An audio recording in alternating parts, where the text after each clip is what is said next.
Mindgat kong hinahawakan ang mahaba at maputing belo ni Bianca. Tila ba ito ay isang banal na relikiya na hindi dapat madampian ng kahit isang butil ng alikabok.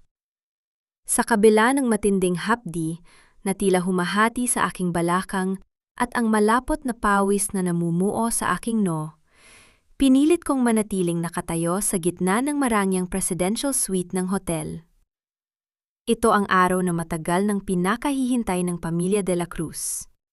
Ang pag-iisang dibdib ng paboritong anak ni Mommy Marian sa isang tagapagmana ng malaking kumpanya.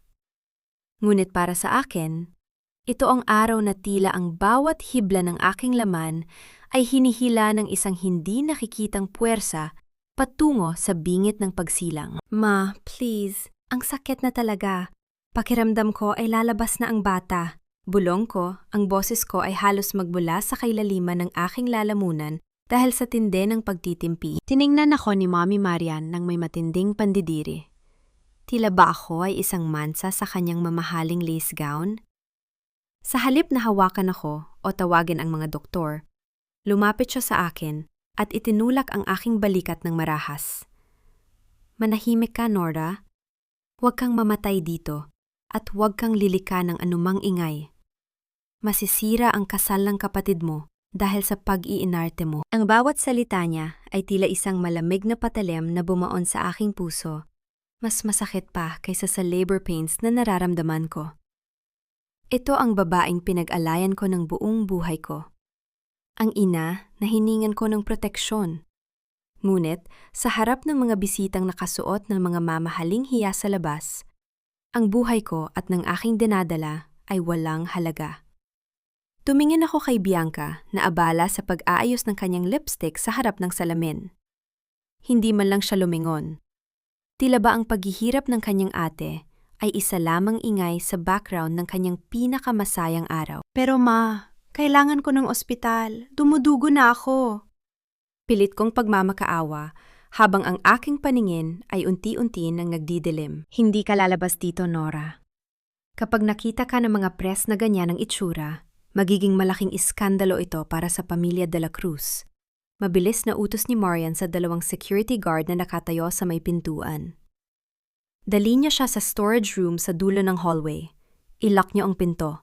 Siguraduhin niyo na walang makakarinig sa kanya hanggang sa matapos ang reception. Hinawakan ako ng mga gwardiya sa magkabilang braso.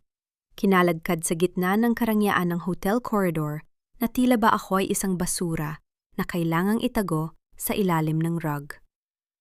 Itinulak nila ako sa loob ng isang maliit at madilim na storage room na puno ng mga lumang karton at kagamitan.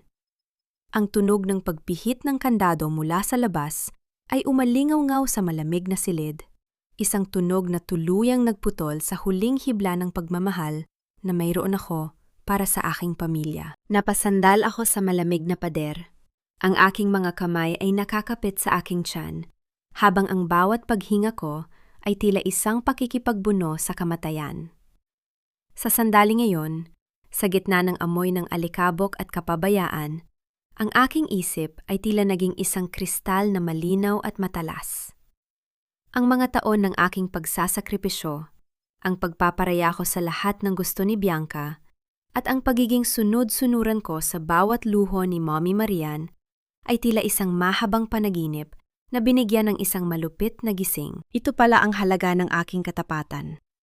Isang madilim na silid at isang kandadong tila naghihintay ng aking huling hininga.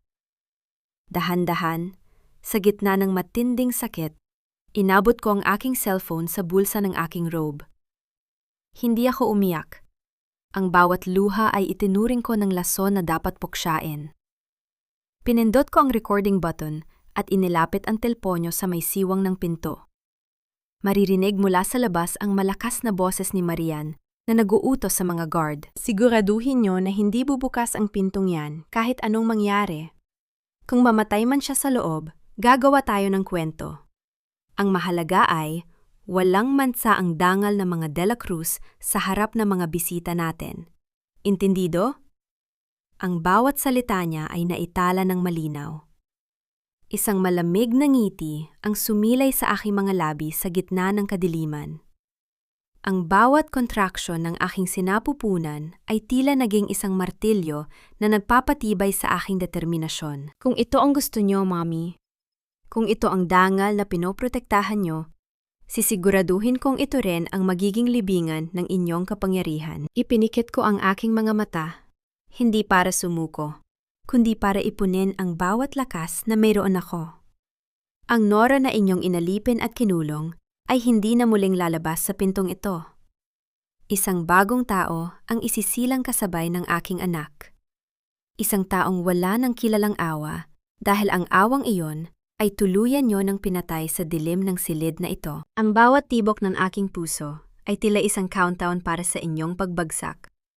At kapag bumukas ang pintong ito, sisiguraduhin kong wala nang matitira sa inyong perpektong mundo, kundi ang abo ng inyong mga kasinungalingan. Ang bawat pagbugso ng sakit sa aking sinapupunan ay tila isang malupit na paalala na ako ay nag-iisa sa gitna ng kadiliman.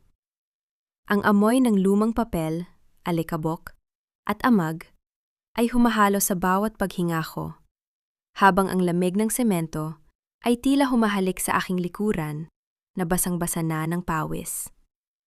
Sa labas, naririnig ko ang malamis na tugtog ng biyulin, isang wedding march na puno ng pangako ng kaligayahan, habang sa loob ng maliit na kwadrong ito, ang tanging maririnig ay ang aking gumaralgal na hininga at ang mabilis na tibok ng aking puso. Hindi ko na mabilang kung ilang oras na ang lumipas. Ang bawat contraction ay tila isang malakas na alon na pilit akong ibinabaon sa ilalim ng dagat ng sakit. Ngunit sa halip na sumigaw, ibinaon ko ang aking mga kuko sa isang lumang karton. Pinigilan ko ang aking boses dahil alam kong ang bawat ingay na gagawin ko ay gagamitin lamang ni Marian upang patunayan na ako ay walang disiplina at sumisira sa dangal ng pamilya. Sa gitna ng matinding paghihirap, isang himala ang nangyari. Ang iyak ng aking anak, isang mahina ngunit matapang na tinig, ang bumasag sa katahimikan ng storage room. Nanginginig ang aking mga kamay nang hawakan ko ang maliit at madulas niyang katawan. Sa gitna ng dumi at kapabayaan, isinilang ko ang isang buhay na magiging saksi sa lahat ng aking pinagdaanan. Niyakap ko siya ng mahigpit. Itinatago ang kanyang katawan sa ilalim ng aking robe upang bigyan siya ng init. Sa sandaling iyon, dahan-dahang bumukas ang pinto. Pumasok ang isang bulto na nakasuot ng napakaputi at marangyang gown. Si Bianca. Ate, can you please keep it down? Naririnig ang ingay mo hanggang sa hallway. Wika niya, ang boses ay punong-puno ng pagkairita sa halip na pag-aalala. Lumapit siya sa akin. Maingat na hindi madampian ng dumi ang kanyang wedding dress. Tiningnan niya ang sanggol na nasa bisig ko, na tila ba ito ay isang duming ligaw na napadpad sa kanyang perpektong araw. My God, ate, look at you. You look like a mess. Sinisira mo ang pinaka-importanting araw ng buhay ko. Tiningnan ko siya ng diretso sa mga mata. Walang luha. Walang pakiusap. Ang anak ko, Bianca. Tulungan mo ako. Kailangan namin ng doktor. Ngumiti siya ng mapait at yumuko para pantayan ang aking mukha. Inilapit niya ang kanyang mukha sa akin. Sapat na para maamoy ko ang kanyang mamahaling pabango na humahalo sa amoy ng aking dugo. Ospital? Ate, isipin mo naman ang image natin. Mommy is doing this for our sake. Konting tiis lang. Kapag tapos na ang reception at nakaalis na ang lahat ng mga VIP, dun ka na namin ilalabas. Just stay here and stay silent. Huwag kang maging pabigat. Mabilis niyang tinakpan ang aking bibig nang tangkain kong magsalita muli. Ang kanyang mga mata ay nanlilisik sa galit. Huwag kang gagawa ng ingay, Nora. Kung hindi, sisiguraduhin ni Mommy na hinding-hindi mo na makikita ang batang yan. Isipin mo ang future ng pamilya de la Cruz. Don't be selfish. Kumalala siya at tumayo ng tuwid. Tila walang nangyaring karahasan. Inayos niya ang kanyang belo at lumabas ng silid. Muling pinihit ang kandado mula sa labas. Nanatili akong nakaupo sa malamig na sahig. yakap-yakap ang aking anak, na nagsisimula ng manginig sa lamig. Ang bawat salita ni Bianca ay tila isang tatak na bumaon sa aking kaluluwa. Isang panunumpa ang binuo ko sa gitna ng bilim. Hindi ko hahayaang maging biktima ang aking anak sa mundong binuo ng mga De La Cruz. Sa labas, narinig ko ang mahinang yabag ng mga paa. Isang janitor na may bitbit na timba at mop ang huminto sa tapat ng pinto. Marahil ay narinig niya ang mahinang pag-ungol ng aking sanggol. Naramdaman ko ang pag-asa nang makita ko ang anino ng kanyang mga paa sa ilalim ng siwang ng pinto. Ngunit bago pa man niya mahawakan ang doorknob, narinig ko ang matigas na boses ni Marian. Narinig mo ba ako? Walang tao sa loob ng silid na yan. May sira lang ang mga tubo, kaya may kakaibang tunog. Wika ni Marian. Narinig ko ang mahinang tunog ng pagbukas ng isang zipper at ang kaluskos ng mga perang papel. Heto, kunin mo ito. Mag-leave ka muna ng isang linggo at huwag mong babanggitin kahit kanino na may narinig ka rito. Intindido? Ang katahimikan sa labas ay tila isang hatol ng kamatayan. Ang pag-asa ay mabilis na ngapalitan ng isang malamig at matalim na determinasyon. Tiningnan ko ang aking anak.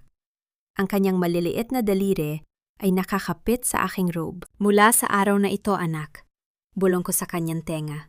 Ang aking boses ay matatag at walang panginginig. Ang pangalang De La Cruz ay hindi na magiging bahagi ng ating pagkakakilanlan. Sila ang nagkulong sa atin sa dilim, pero tayo ang magsisilbing apoy na tutupok sa kanilang lahat. Ang puti at pitak-pitak na kisame ng maliit na klinika sa labas ng Maynila ang gumatay sa aking paningin. Malayo ito sa karangyaan ng presidential suite, malayo sa amoy ng mga sariwang bulaklak ng kasal ni Bianca. Dito ako dinala ni na Mommy Marian sa gitna ng madaling araw, parang isang maruming sikreto na kailangang itapon sa pinakamalayong sulok upang hindi makita ng mundo. Ang bawat kirot sa aking katawan ay tila mga huling bakas ng aking kahinaan na unti-unti nang naglalaho. Pumasok si Mommy Marian, suot pa rin ang kanyang mamahaling alahas, ngunit may bakas na ng puyat ang kanyang mukha. Hindi siya lumapit sa akin para magtanong kung kumusta ako. Nanatili siyang nakatayo sa may paanan ng aking kama, tila ba diring-diri siyang madampian ng hangin mula sa aking kinaroroonan. Nakaayos na ang lahat, Nora. Ipapakalat namin sa press na nagkaroon ka ng mental breakdown, kaya ka nawala sa kasal. This clinic will keep you for a few months until everyone forgets. Wika niya. Ang boses ay kasing lamig ng bakal. And the baby, ibibigay namin siya sa isang maayos na pamilya sa probinsya. You're not fit to be a mother, lalo na sa sitwasyon mong ito. Tumingin ako sa kanya. Walang pang-inginig sa aking mga mata. Ang dating takot na laging namumuo, sa tuwing magsasalita siya, ay napalitan ng isang mapanuring katahimikan. Talaga, Ma? Mental breakdown? At ang anak ko, ipamimigay niyo na parang gamit? It's for your own good, Nora. At para sa dangal ng mga De La Cruz, sigaw niya. Ang kanyang mga kamay ay humigpit sa kanyang designer bag. Huwag kang magpakamartir ngayon.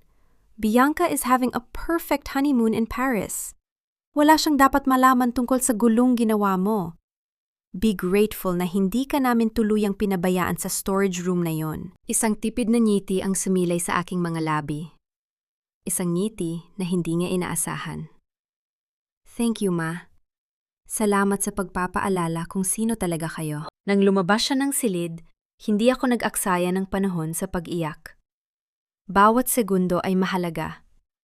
Sa tulong ng isang nurse na naawa sa aking kalagayan, ang tanging taong nagpakita ng kabutihan sa akin sa gitna ng unos, ay nakuha ko ang aking mga gamit at ang aking anak. Hindi nila alam, bago pa man ang kasal, ay unti-unti ko nang inililipat ang aking mga personal na naipon sa isang lihim na account. Dahan-dahan akong tumayo. Tinitiis ang hapdi ng aking mga tahi. Bawat hakbang palabas ng klinikang yon ay tila isang pagtapak sa mga alaala ng aking pagiging sunod-sunuran. Sa labas, Ang ulan ay tila nakikiramay sa aking paglisan. Hinuhugasan ang bawat bakas ng sakit sa aking balat. Sumakay ako sa isang taxi na naghihintay sa madilim na kanto. Tiningnan ko ang gusali ng klinika sa huling pagkakataon. Kinuha ko ang isang maliit na piraso ng papel at isinulat ang ilang mga salita na alam kong yuyurak sa perpektong mundo ni Marian de la Cruz kapag nabasa niya ito. Patay na ang anak na kilala niyo. Isang kaaway ang isinilang sa dilim. Iniwan ko ang sulat sa nurse na tumulong sa akin na may bilen na ibigay ito kay Marian kapag bumalik siya kinabukasan. Habang papalayo ang sasakyan, naramdaman ko ang bigat ng aking anak sa aking bisig. Ang tanging kayamanan na meron ako. Hindi na ako ang Nora na laging nagpaparaya. Ang Nora na ito ay may plano, may talim, at may layuning bawiin ang lahat ng ninakaw sa kanya. Sa Makati, kuya, sa Villarreal Law Office, weak ako sa driver. Ang aking boses ay matatag. Walang bakas ng pag-aalinlangan. Alam kong mapanganib ang aking tatahakin. Alam kong gagamitin ni Marian ang lahat ng kanyang koneksyon para hanapin ako at patahimikin. Pero sa pagkakataong ito, hindi na ako ang biktima. Ako na ang magtatakda ng oras ng kanilang pagbagsak. Ang amoy ng mamahaling leather at ang malamig na buga ng air conditioner sa loob ng Villarreal Law Office sa Makati ay tila isang kuta ng katarungan sa gitna ng magulong mundo. Nakaupo ako sa isang swivel chair. Mahigpit ang hawak sa bote ng gatas ng aking anak habang ang aking paningin ay nakapako sa babaeng nasa harap ko. Si Attorney Katie Villarreal. Kilala siya sa pagiging matalas, walang kaba, at may mga matang tila nakakabasa ng bawat kasinungalingan. You look like you've been through hell and back, Nora. Panimula ni Katie habang tinitingnan ang aking maputlang muka. Inilapag niya ang isang makapal na folder sa mesa. Ang tunog ng paglapag ng mga papel ay tila isang hamon sa katahimikan ng silid. Hell was a luxury compared to that storage room, attorney. Sagot ko. Ang boses ko ay tuyot at walang bakas ng emosyon. Hindi ako pumunta rito para sa pakikiramay. Pumunta ako rito dahil alam kong ikaw ang tanging tao na may hawak ng mga dumi ng pamilya de la Cruz. Isang mapait na ngiti ang sumilay sa mga labi ni Katie. Sumandal siya sa kanyang upuan at pinaglaruan ang kanyang mamahaling ballpen. Direct to the point. I like that. Pero alam mo rin ba, Nora, na ako ang nag-ayos ng mga dokumento noong itinatago ng mommy mo ang mga kaso ng illegal logging ng kumpanya niyo 5 years ago? I was their cleaner. I was the one who made sure your family stayed perfect in the eyes of the public. Alam ko, matatag kong sagot. At alam ko rin na hindi ka na nagtatrabaho para sa kanila dahil hindi nila binayaran ang huling retainer fee mo matapos mong malaman ang tungkol sa mga lihim na utang ni Bianca. We are both outcasts, Katie. Magkaiba tayo ng dahilan, pero pareho tayo ng target. Sandaling tumigil ang mundo sa loob ng silid. Ang tanging maririnig ay ang mahinang paghinga ng aking sanggol at ang mahinang tunog ng mga sasakyan mula sa labas ng bintana. Tinitigan ako ni Katie ng matagal. Tila tinitimbang kung ang babaeng nasa harap niya ay ang dating Nora na sunod-sunuran o ang bagong Nora na isinilang sa dilim. Dahan-dahan niyang binuksan ang folder. Kung ganoon, tignan mo ito. Ito ang dahilan kung bakit ka talaga nila gustong ikulong. Iniharap niya sa akin ang mga dokumento. Habang binabasa ko ang bawat linya, tila may isang malaking kamay na sumasakal sa aking puso. Hindi lang pala ang dangal ng pamilya ang pinoprotektahan ni Marian. Ang aking mana mula kay Papa, ang mga shares at properties na dapat ay sa akin napunta sa aking ika-30 kaarawan ay unti-unti na nilang nililinis. Marian has been forging your signature for months, Nora. Paliwanag ni Katie. Ang kanyang boses ay puno ng propesyonal na galit. Ginamit nila ang mga assets mo para bayaran ang mga utang ni Bianca sa casino at ang magarbo niyang lifestyle. They didn't just lock you in that room to hide your pregnancy. They locked you up because you were starting to ask questions about the inheritance. If you died in that room, everything would automatically go to Marian. Naramdaman ko ang panlalamig ng aking mga daliri. Ang bawat hapos, ang bawat I love you ni Mommy Marian noon ay tila mga lason na dahan-dahang pumatay sa aking pagkatao. Ang bawat sakripisyo ko para kay Bianca ay tila isang biro na ang punchline ay ang aking sariling kamatayan. I don't want just the money back, Katie. Wika ko. Ang boses ko ay tila bulong ng isang paparating na bauto. I want them to feel the same suffocation I felt inside that storage room. I want their dignity crushed, their masks ripped off, and their empire burned to the ground. Matapang na salita para sa isang babaeng wala pang maayos na matutuluyan. Seryosong sagot ni Katie. But I like your fire. Here's the deal. I will help you file the cases. I have the audit trails and the recorded conversations. In exchange, I want my name cleared from the Dela Cruz mess, and I want a seat at the board once you take over. Inilahad ko ang aking kamay. Deal. Pero tandaan mo ito, Katie. Isang pagkakamali, isang pagtalikod sa akin, at sisiguraduhin kong kasama kang lulubog sa kanila. Tinanggap ni Katie ang aking kamay. Ang kanyang kapit ay mahigpit at puno ng determinasyon. Welcome to the real world, Nora.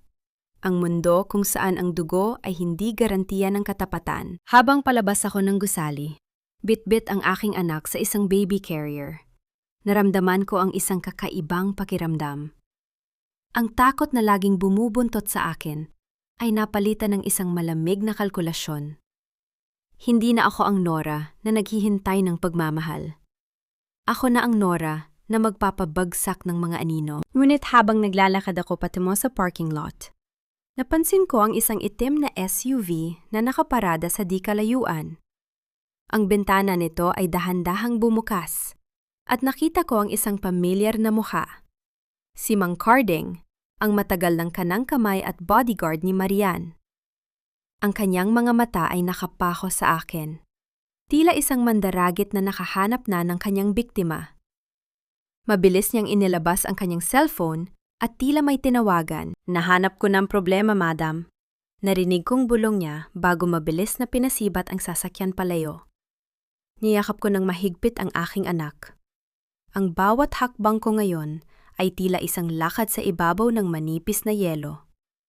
Alam kong ang bauto ay nagsisimula pa lamang. At ang unang kidlat ay nakatutok na sa aking ulo. Nakatitig ako sa screen ng aking cellphone na tila ba isa itong makamandag na alagtan. Ang pangalang Mommy na lumilitaw sa screen ay hindi na nagbibigay ng init sa aking puso, kundi isang matinding pagkasuklam. Alam kong hindi ito isang tawag ng pag-aalala. Sinagot ko ang tawag at ang mukha ni Marian de la Cruz ay bumitad sa screen. Maayos ang buhok, suot ang kanyang mga diamante, at may malamig na ngiti na tila walang nangyaring karahasan sa storage room. Nora, anak, masyado ka namang nagiging madula. Ibigay mo na sa akin ang batang yan bago ko ipatawag ang mga pulis para sa kidnapping. Bungad niya. Ang kanyang boses ay malambing, ngunit may talim ng isang banta. Kidnapping. Ang salitang yon ay tila isang malakas na sampal sa aking katinuan. Kidnapping, ma? Sarili kong anak, sasabihin mong kinidnap ko?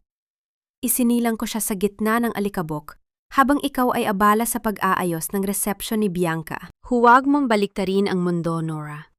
May hawak akong dokumento mula sa klinika na nagsasabing hindi ka maayos ang pag-iisip. Mentally unstable. Ang isang inang baliw ay walang karapatan sa isang De La Cruz na tagapapana. Pagpapatuloy ni Marian habang humihigop ng tsaa sa isang mamahaling tasa. Utang na loob mo sa akin ang buhay mo, Nora. Huwag mong pilitin ang sarili mong mabulok sa kulungan. Ibigay mo ang bata at bibigyan kita ng sapat na pera para makapagsimula sa malayo. Isipin mo ang image ng pamilya. Naramdaman ko ang pagpintig ng ugat sa aking sentido. Ang suffocating trap na inilatag niya ay tila isang lubid na unti-unting humihigpit sa aking leeg. Nararamdaman ko ang presensya ni Mang Carding sa paligid, ang itim na SUV na kanina pa nakabuntot sa amin ni Katie. Sa kabilang dulo ng linya, Nakita ko si Bianca na sumulpot sa likod ni Marian. Nakasuot ng seda na pantulog, may hawak na baso ng wine at may mapang-aping tingin. Ate, just give up. You're ruining our family's reputation, singit ni Bianca. Nagkakagulo na ang mga investors dahil sa mga rumors na ipinapakalat mo. Huwag kang maging pabigat. Sa gitna ng ganting gipit, hindi ako umiyak, hindi ako nagmakaawa. Tinitigan ko ang aking anak na mahimbing na natutulog sa aking bisig at muling bumalik ang lamig sa aking mga mata. Pinindot ko ang isang button sa aking tablet na konektado sa video call. Image ma? Reputation? Tanong ko. Ang boses ko ay kasing lamig ng yelo na idinidikit sa mainit na balat. Gusto niyo bang makita ang image na ipapadala ni Attorney Katie sa lahat ng board members at sa pamilya ng asawa ni Bianca sa loob ng 5 minuto? Ipinakita ko sa screen ang isang malabo, ngunit malinaw na audio-video clip.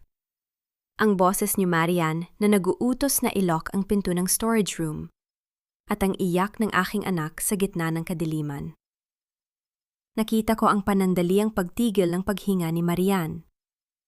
Ang kanyang tasa ay dahan-dahang nayanig. Lumilikha ng maliit na alon sa tsaa. Anong kalokohan ito? Nauutal na tanong ni Marian. Ang kanyang maskara ng pagiging perfect mother ay nagsisimula ng mabetak. Hindi yan kalokohan, ma. Yan ang utang na dugo na sisingilin ko sa inyo, sagot ko.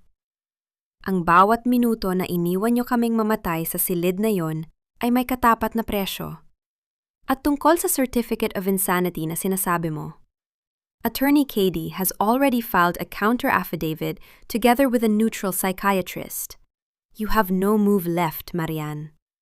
Mabilis kong pinatay ang tawag. Tumingin ako kay Katie na seryosong nagdadrive. Katie, bilisan mo. Carding is still behind us. I know, Nora. Pero may problema tayo. Wika ni Katie. Ang kanyang mga mata ay nakatitig sa rear view mirror. May isang patrol car na nakabuntot sa likod ni Carding at tila tayo ang target nila. Ang malakas na tunog ng sirena ay umalingaw-ngaw sa kahabaan ng highway. Ang asul at pulang ilaw ay tumatama sa bintana ng aming sasakyan. Naramdaman ko ang paghinto ng aking hininga. Ang galamay ni Marian ay mas mahaba kaysa sa inaasahan ko. Ginamit niya ang kanyang mga koneksyon upang i-frame ako sa gitna ng kalsada. Nora, hawakan mo ng mahigpit ang anak mo, babala ni Katie habang binibilisan ang takbo ng sasakyan. Huwag kang bibitiw. Tumingin ako sa labas. Ang itim na SUV ni Carding ay unti-unti nang tumatabi sa amin. Pilit kaming iginigit-git patungo sa gilid ng tulay. Ang rurok ng panganib ay tila isang malaking pader na paparating sa amin. Ang tunog ng pagkayod ng mga gulong sa basang semento at ang nakatatarantang ingay ng sirena ay tila isang koro ng kamatayan sa aking likuran. Hinawakan ko ng mas mahigpit ang aking anak. Ibinaon ang aking muka sa kanyang malambot na kumot habang nararamdaman ko ang bawat marahas na pagpiyit ni Katie sa manibela. Hindi ako sumigaw. Ang bawat takot ay pinalitan ko ng isang malamig na kalkulasyon. Katie, ang dashcam. Mahinahon kong wika sa gitna ng tensyon. Ay upload mo ang live feed sa cloud. Kapag binangga tayo o pinatigan ng mga pulis na yan ng walang sapat na dahilan, ang buong bansa ay makakakita sa pang-aabuso ng kapangyarihan ni Marian de la Cruz. Nakita ko ang mabilis na pagngiti ni Katie sa gitna ng panganib. Mabilis niyang pinindot ang screen ng kanyang dashboard. Ilang sandali pa, ang patrol car na kanina pa nakabuntot ay dahan-dahang bumagal hanggang sa tuluyan nang huminto sa gitna ng highway.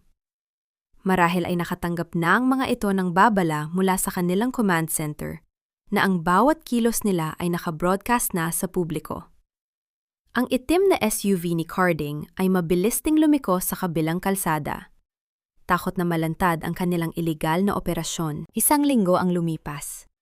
Ang katahimikan ay tila isang pansamantalang kapayapaan bago ang isang malaking digmaan. Nakatanggap ako ng mensahe mula kay Bianca, ang paboritong anak na ngayon ay nag-aanyaya ng isang pribadong pag-uusap sa isang liblib na parke. Pagdating ko sa tagpuan, nakita ko si Bianca na nakaupo sa isang bench. Suot ang isang malapad na sombrero at sunglasses. Nang makita niya ako, agad siyang tumayo at mabilis na lumapit. Ang kanyang mga mata ay puno ng luha. At tila ba siya ang biktima sa kwentong ito? Ate, salamat at dumating ka! Pagmamakaawa niya habang tinatangkang hawakan ng aking kamay. I'm so sorry, ate. Si Mommy, she forced me to stay silent. Alam mo naman si Mommy, she's so controlling. Gabi-gabi akong hindi makatulog dahil sa nangyari sa'yo sa storage room. Please, let's settle this as a family. Just delete the videos and come home. Tiningnan ko ang kanyang mga kamay na nanginginig. Isang mahusay na pagganap. Tila, isang aktres na naghihintay ng parangal. Dahan-dahan kong inalis ang aking kamay at tiningnan siya ng diretso sa mga mata.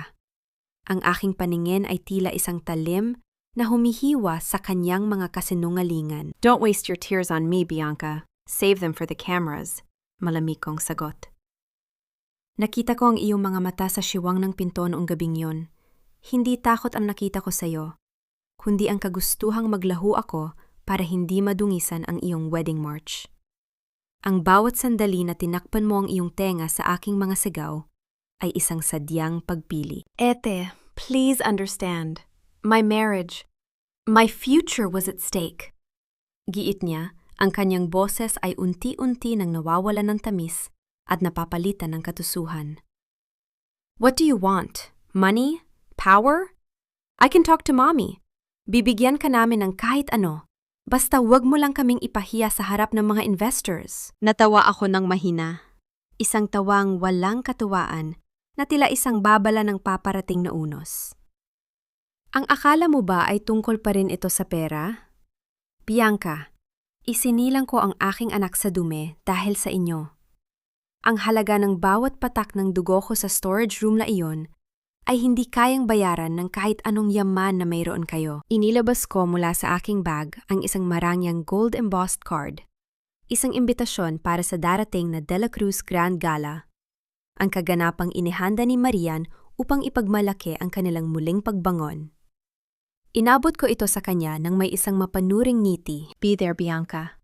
Suutin mo ang iyong pinakamahal na alahas at ang iyong pinaka-perpektong maskara. Bulong ko sa kanyang tenga.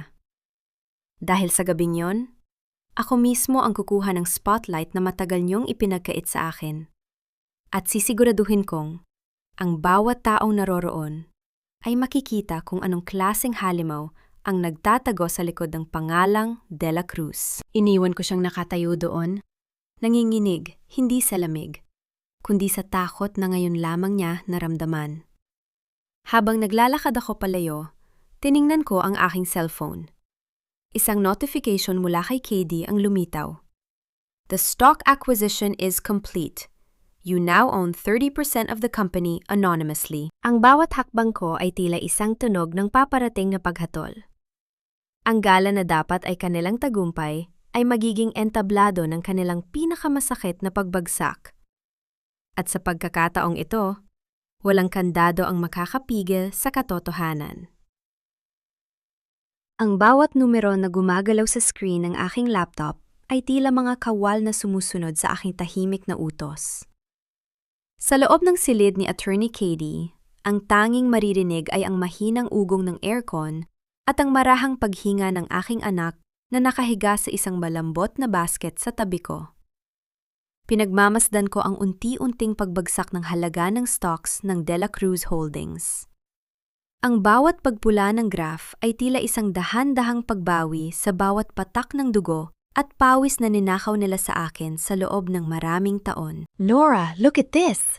Wika ni KD habang inihaharap sa akin ang kanyang tablet. Ang kanyang mga mata ay nagniningning sa excitement ng isang manganggaso. Marian is desperate. Bianca's shopping spree in Paris and the massive debts from their failed real estate project have finally caught up with them. Tumatawag na si Marian sa lahat ng kanyang mga contact. Naghahanap ng investor na sasagip sa kanila. Ibigay mo sa kanya ang gusto niya, KD. Sagot ko. Ang aking boses ay patag at walang bahid ng emosyon. Let the Phoenix Group offer the capital infusion she needs. Siguraduhin mong ang mga terms ng contract ay pabor sa atin. Isang convertible debt agreement na otomatikong magiging voting shares kapag hindi sila nakabayad sa loob ng 30 araw. 30 days? That's a death sentence for their management, Nora. Puna ni Katie, bagamat alam kong sang-ayon siya sa aking plano. Iyon ang nararapat sa kanila, dugtong ko, habang tinititigan ang aking refleksyon sa bintana ng opisina. Ang akala ni Marian ay nakatagpo siya ng isang tagapagligtas. Hindi niya alam na ang perang ibinibigay ko sa kanya ay ang mismong mana na ninakaw niya sa akin, na ngayon ay babalik para lamunin siya. Ilang oras ang lumipas, tumunog ang aking personal na teleponyo. Isang tawag mula kay Marian. Sinagot ko ito, ngunit nanatili akong tahimik. Hinahayaan siyang magsalita muna. Nora, kung naririnig mo man ito, gusto ko lang malaman mo na hindi ka nagtagumpay. Ang boses ni Marian ay puno ng pekeng kagalakan at labis na kayabangan. Isang malaking investment group mula sa abroad ang pumasok para sagipin ang kumpanya. The Phoenix Group has offered us a deal that you could never imagine. Bianca and I are celebrating. Soon, we will have enough resources to erase you and that lawyer of yours from the map. Huwag mo nang balaking humingi ng tawad dahil huli na ang lahat. Nakinig ako ng maigi sa bawat salita niya. Maririnig ko sa background ang tunog ng pag-untog ng mga baso ng kristal at ang tawa ni Bianca. Ang kanilang kagalakan ay tila isang marupok na ture na itinayo sa ibabaw ng kumunoy. Congratulations, Ma! Mahinahon kong sagot. Ang bawat salita ko ay tila may kasamang lason na hindi niya pa nalalasahan. Sana ay masarap ang inyong selebrasyon. Siguraduhin niyo lang na nabasa niyo ang bawat maliit na titik sa kontratang pinirmahan niyo. Dahil kung minsan, ang pinakamalaking biyaya ay siya ring pinakamatinding sumpa. Pinatay ko ang tawag bago pa man siya makasagot. Inabot ko ang maliit na kamay ng aking anak at dahan-dahan itong hinaplos. Ito ang aking golden moment. Ang tanging sandali na nararamdaman ko ang pagiging tao sa gitna ng aking pakikipagdigma.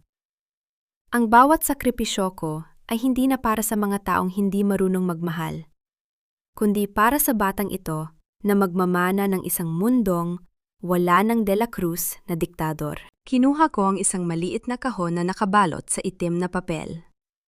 Sa loob nito ay ang pilak na kandado na ginamit nila sa hotel storage room.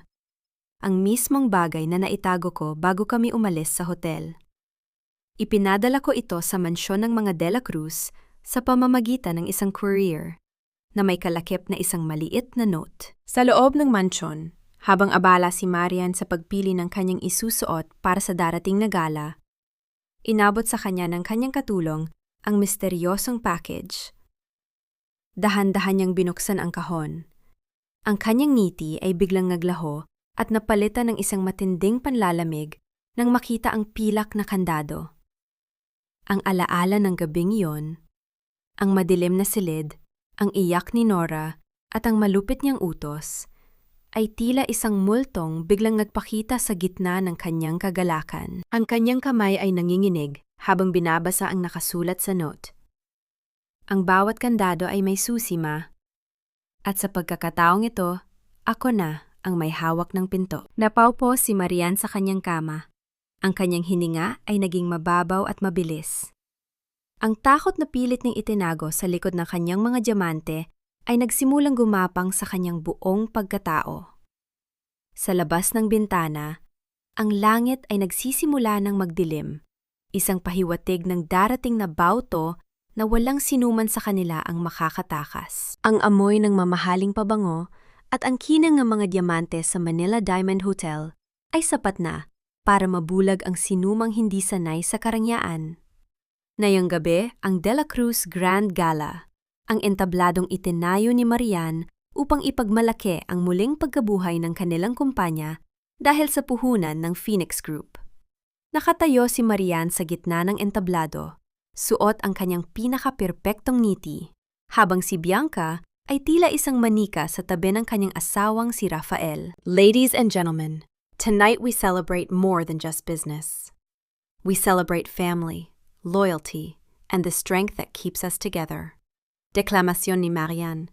Ang kanyang boses ay puno ng garbo na tila walang bahid ng pilak na kandadong natanggap niya noong nakaraang araw. Ngunit sa kalagitnaan ng kanyang talumpati, ang malaking pintuan ng ballroom ay bumukas ng dahan-dahan. Walang anunsyo, walang fanfare. Ngunit ang bawat mata sa loob ng silid ay dahan-dahang napalingon sa direksyong iyon. Naglakad ako papasok, suot ang isang matingkad na pulang gown na tila isang naglalagablab na apoy sa gitna ng kanilang mapuputing kasuotan. Kasunod ko si Attorney Katie na may dalang isang itim na briefcase. Ang bawat hakbang ko sa marble na sahig ay tila tunog ng isang hatol na hindi mapipigilan. Ang bulungan ng mga tao ay tila mga alon na humahampas sa pader ng ballroom. Nora, what is the meaning of this? Sigaw ni Marian. Ang kanyang boses ay bahagyang nanginig habang pilit na pinapanatili ang kanyang poise sa harap ng mga investors. Hindi ako sumagot agad. Huminto ako sa gitna ng hall, sapat na para makita ng lahat ang aking mukha. Isang mukhang wala ng bakas ng pagiging sunod-sunuran. Lumapit ako sa entablado at tumingin ng diretsyo kay Bianca, na ngayon ay tila nakakita ng isang multo. I'm just attending my own party, mother.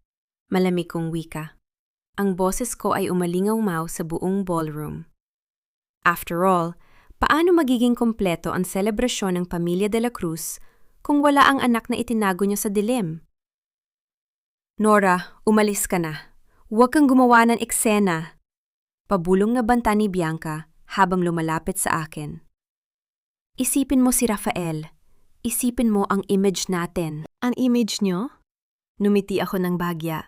Isang ngiting tila hiwa ng labaha. Yan lang ba ang mahalaga sa inyo, Bianca?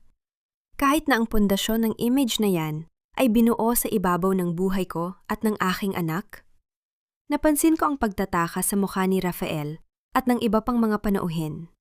Ang tensyon sa hangin ay tila isang kwerdas na malapit ng maputol. Mabilis na nag-utos si Marian sa mga security guard na lumapit. Ngunit bago pa man nila ako mahawakan, itinaas ni Katie ang isang dokumento. Bago niyo ilabas ang kliyente ko, marahil ay gusto niyo malaman na si Miss Nora de la Cruz ang kinatawan ng Phoenix Group. Malakas na pahayag ni Katie. Siya ang may-ari ng 30% ng inyong kumpanya na binili namin noong nakaraang linggo. Technically, she owns this party. Ang katahimikan sa loob ng ballroom ay tila isang mabigat na kumot. Nakita ko ang pagbagsak ng balikat ni Marian at ang pagkaputla ng mukha ni Bianca. Ang kanilang savior ay ang taong pinakamahalaga nilang biktima. Na yon, ma, pagpapatuloy ko habang umaakyat sa entablado at kinukuha ang mikropono mula sa kanyang nanginginig na kamay. Sinabi mo kanina na ipinagdiriwang natin ang katapatan at pamilya. I couldn't agree more. Kaya naman, naghanda ako ng isang special presentation para sa lahat. Nora, stop this! I'm warning you! Bulong ni Marian. Ang kanyang mga mata ay nanlilisik sa takot at galit. Hindi ko siya pinansin. Tumingin ako sa control booth at tumango. Dahan-dahang namatay ang mga ilaw sa ballroom. Ang malaking projector screen sa likuran ko ay nagsimulang mag-flicker, naghahanda para sa isang palabas na hinding-hindi nila makakalimutan. Naramdaman ko ang mabilis na tibok ng aking puso, hindi dahil sa kaba, kundi dahil sa pananabik. Ang bawat segundo ng aking paghihirap sa storage room na yon ay magkakaroon na ng katarungan. Ang bawat lihim na pilit nilang ibinaon ay malalantad na sa ilalim ng mga spotlight. Ang katahimikan sa loob ng ballroom ay tila isang mabigat na presensya na dahan-dahang lumalamon sa bawat hininga ng mga naroroon. Sa gitna ng kadiliman, ang tanging liwanag ay nagmumula sa dambuhalang screen sa aking likuran. Nagsimula ang video. Hindi ito isang marangyang presentasyon ng kumpanya, kundi isang malabo ngunit malinaw na kuha mula sa security camera ng hotel hallway. isang anggulong hindi inakalang maire-record ni Marian. Nakita ng lahat ang aking bulto, hirap na hirap, at halos gumagapang sa pader habang hawak ang aking tiyan. Maririnig sa buong hall ang aking gumaralgal na boses na nagmamakaawa para sa tulong. Ngunit ang mas nagpatigil sa mundo ng lahat ay nang lumitaw si Marian sa frame. Ang kanyang boses na pinalakas ng sound system ng ballroom ay umalingaw-ngaw nang walang bahid ng pag-aalinlangan. "Mamatay ka na! Huwag lang ngayon! Huwag mong dungisan ang puting gown ng kapatid mo dahil sa pag-iinarte mo." Isang kolektibong singhap ng gulat ang narinig sa bawat sulok ng silid. Nakita sa video ang pagtulak ni Marian sa akin sa loob ng storage room at ang tunay na tunog ng pagpihit ng kandado mula sa labas. Sinundan ito ng pagpapakita ng mga screenshot ng medical records na nagpapatunay na halos mamatay ako at ang aking anak dahil sa kapabayaan at sadyang pagkakulong. Nang gumukas ang mga ilaw, tila ba isang koro ng kahihiyan ang nakatitig kay Marian at Bianca. Ang baso ng champagne na hawak ni Marian ay nahulog sa sahig. Lumilika ng tunog ng pagkabasag ng kristal na tila sumasagisag sa tuluyang pagkawasak ng kanyang reputasyon. Si Bianca naman ay napakapit sa braso ng kanyang asawang si Rafael, na ngayon ay dahan-dahang bumibitiw sa kanya habang ang mukha nito ay puno ng pandidiri. "This is all a lie! Isang malaking frame-up ito," sigaw ni Marian. Ang kanyang boses ay naging matinis at desperado. Lumapit siya sa akin. Ang kanyang mga mata ay nanlilisik sa galit. "Nora, paano mo nagawang sirain ang sarili mong ina sa harap ng maraming tao? Wala ka talagang utang na loob." "Utang na loob?" Mahinahon kong sagot. Ang aking boses ay matatag at puno ng otoridad habang hinaharap ko ang mikropono. "Ma, ang utang na loob ay ibinibigay sa taong nagbigay ng buhay, hindi sa taong nagnanais na bawiin ito para lamang sa isang party. Ang perpektong mundong itinayo nyo ay binuo sa ibabaw ng mga kasinungalingan. Tonight, the De La Cruz perfection is officially dead." Humarap ako sa mga investors na ngayon ay nagsisimula na mag-alisan at magbulungan. As the representative of the Phoenix Group, I am officially calling for an emergency board meeting. We are activating the clause in our contract regarding moral turpitude and illegal detention. Mula sa gabing ito, ang pamamahala ni Marian de la Cruz sa kumpanya ay suspendido. "You can't do this! I am your mother!" Histerika na sigaw ni Marian. Akmang sasampalin niya ako ng buong lakas sa harap ng lahat. Ngunit mabilis ko siyang nahawakan sa pulso mid-air. Ang aking kapit ay mahigpit, sapat na para maramdaman niya ang lamig ng aking determinasyon. "Hindi na ako ang Nora na maari niyo nalang saktan at ikulong, Ma." Bulong ko sa kanyang tenga, ang boses ko ay tila bulong ng kamatayan. Ang kamay na ito ay para lamang sa mga taong rumespeto. At kayo? Wala na kayong karapatan sa kahit na anong bahagya ng buhay ko. Binitawan ko ang kanyang kamay ng may matinding puwersa. Eksaktong sandaling yon, ang malakas na tunog ng mga yabag ng sapatos sa marmol na sahig ay umagaw sa atensyon ng lahat. Ang mga unipormadong pulis ay dahan-dahang pumasok sa ballroom, dala ang isang warrant of arrest. "Mrs. Marian de la Cruz, you are under arrest for illegal detention and reckless imprudence resulting in endangerment of life," anunsyo ng opisyal. Nakita ko ang pagbagsak ni Marian sa kanyang mga tuhod, habang si Bianca ay pilit na nagtatago sa likod ng mga kurtina upang iwasan ang mga flash ng kamera. Ang reyna ay tuluyan ng bumaba sa kanyang trono, hindi sa paraang gusto niya, kundi sa paraang nararapat sa kanya.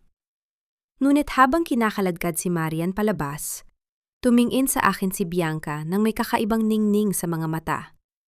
Isang ningning na nagsasabing hindi pa siya tapos lumaban. Ang katahimikan sa loob ng mansyon ng mga De La Cruz matapos ang gabing iyon ay tila isang malupit na hatol. Ang mga marangyang chandelier na dati ay nagbibigay ng ningning sa aming pamilya ay tila mga saksi na lamang sa isang kasaysayang puno ng dumi at pagkukunyari. Nakatayo ako sa gitna ng sala. Hawak ang mga dokumentong nagpapatunay na ang bawat sulok ng bahay na ito, mula sa mga antigong kagamitan hanggang sa lupang kinatitirikan nito, ay nasa ilalim na ng aking pangalan. Ate, please, huwag mo namang gawin ito. Narinig ko ang mahina at nanginginig na boses ni Bianca mula sa likuran ko. Dahan-dahan akong lumingon at nakita ko siya.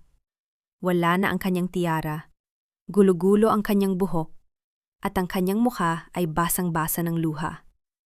Wala na rin si Rafael sa tabi niya. Ang balita ng pag-anol ng kanilang kasal ay mabilis na kumalat.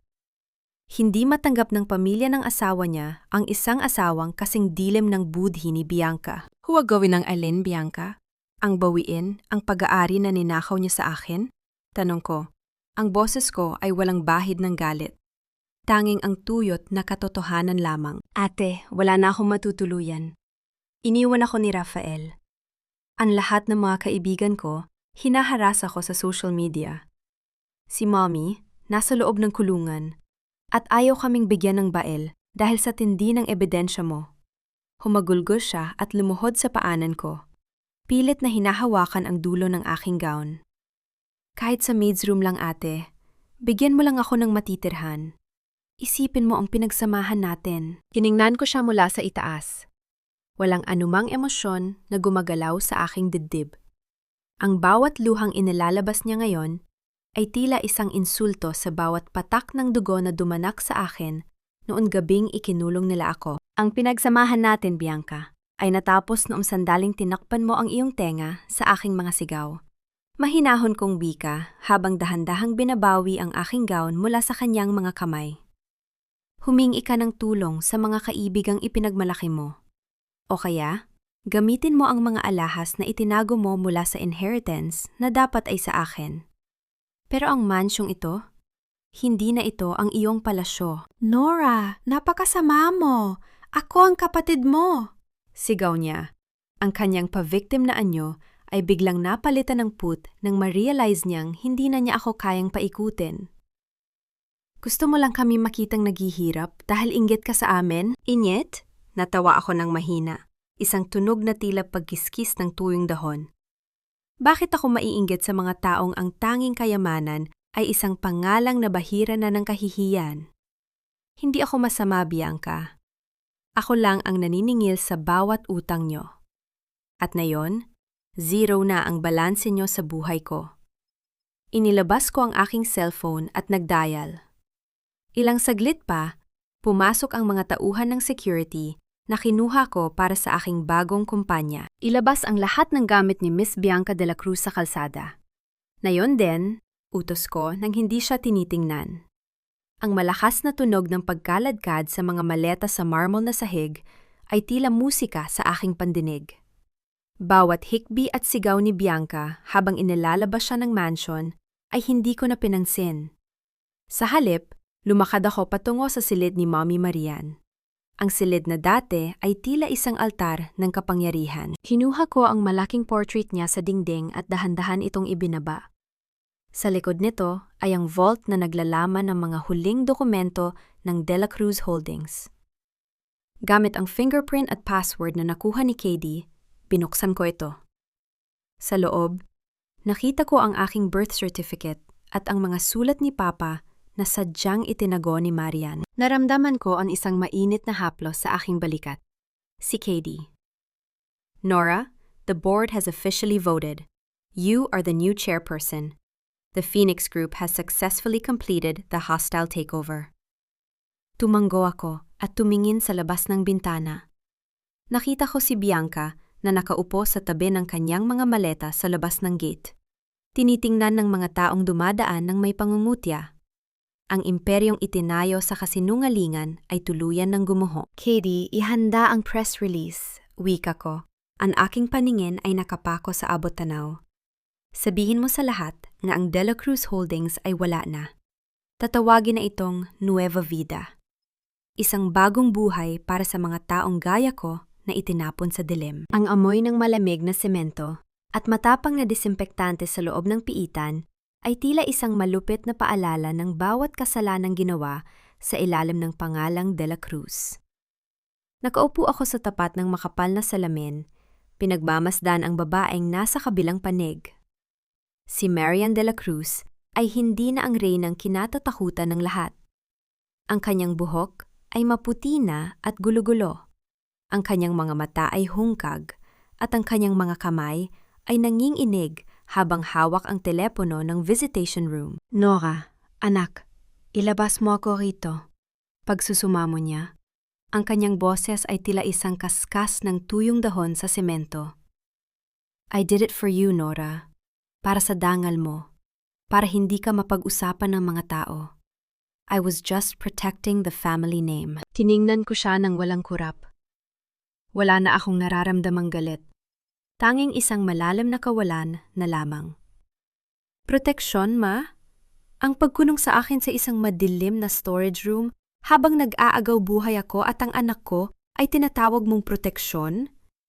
Ang katotohanan ay simple lang. Ikinulong mo ako dahil mas mahalaga sa iyo ang sasabihin ng ibang tao kaysa sa buhay ng sarili mong dugo. Maling akala yan, Nora. Utang nga loob mo sa akin ang lahat. Muli niyang sinubukang gamitin ang kanyang lumang sandata. Ngunit sa pagkakataong ito, tila naging mapurol na ito. I raised you! I gave you the best life! Ipinagpalit mo ang buhay ko para sa isang kasal na nauwirin sa wala. Mahinahon kong sagot. Ang boses ko ay kasing lamig ng hanging nanggagaling sa mga bintana ng bilangguan. Ngayon, wala na ang De La Cruz Holdings. Ang bawat property na pinaghirapan mong kunin ay nakalaan na sa aking foundation, ang Bukas ni Nora. Ito ay isang kanlungan para sa mga inang itinapon at minaltrato ng sarili nilang pamilya. Ang mansyon natin? Gagawin ko itong isang crisis center. Nakita ko ang matinding pait sa kanyang mukha. You are erasing me! Pinapatay mo ang alaala ng pamilya natin!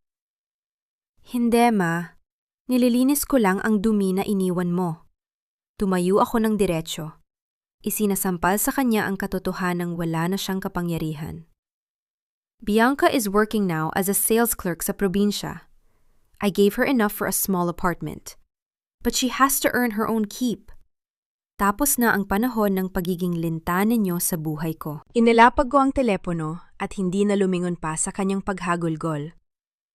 Ang bawat hakbang ko, palabas ng gusali, ay tila isang pagtanggal ng mabigat na kadena sa aking mga paa. Sa labas, sinalubong ako ni Katie, kasamang aking anak na ngayon ay mahimbing na natutulog sa kanyang carrier. The papers are signed, Nora. Wika ni Katie nang may malawak na ngiti. Ang Bukas ni Nora is officially operating.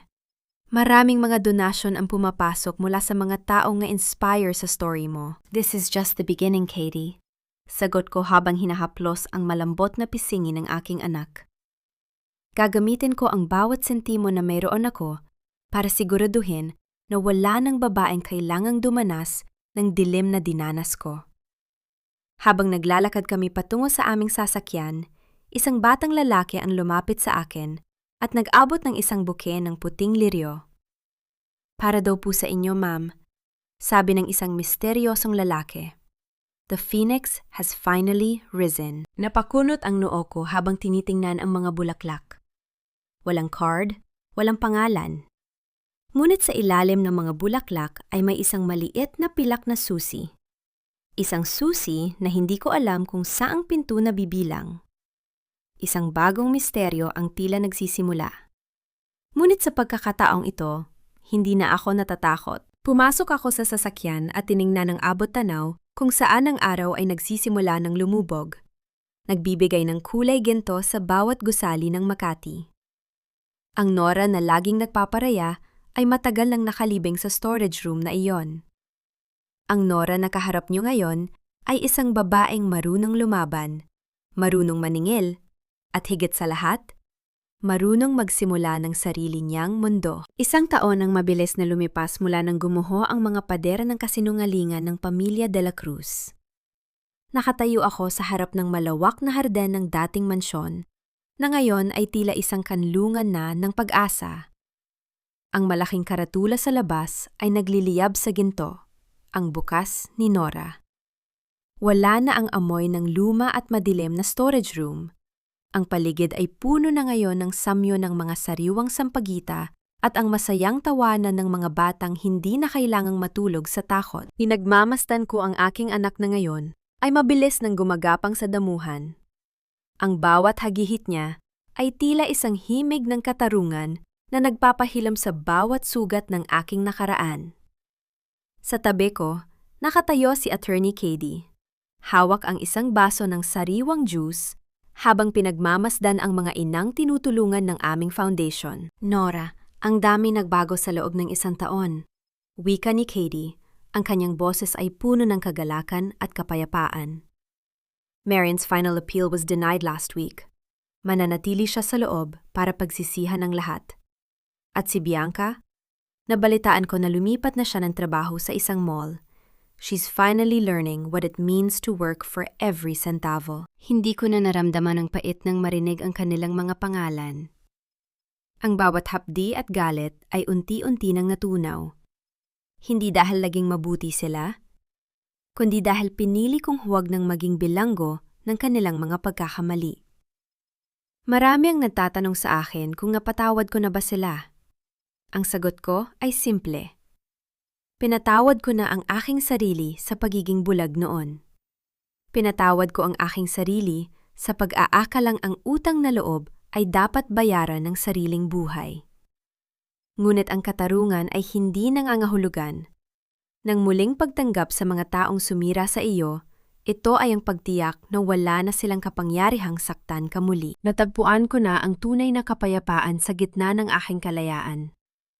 Ang bawat desisyon ko ngayon ay hindi na idinedikta ng takot o ng pagnanais na maging perpekto sa mata ng iba.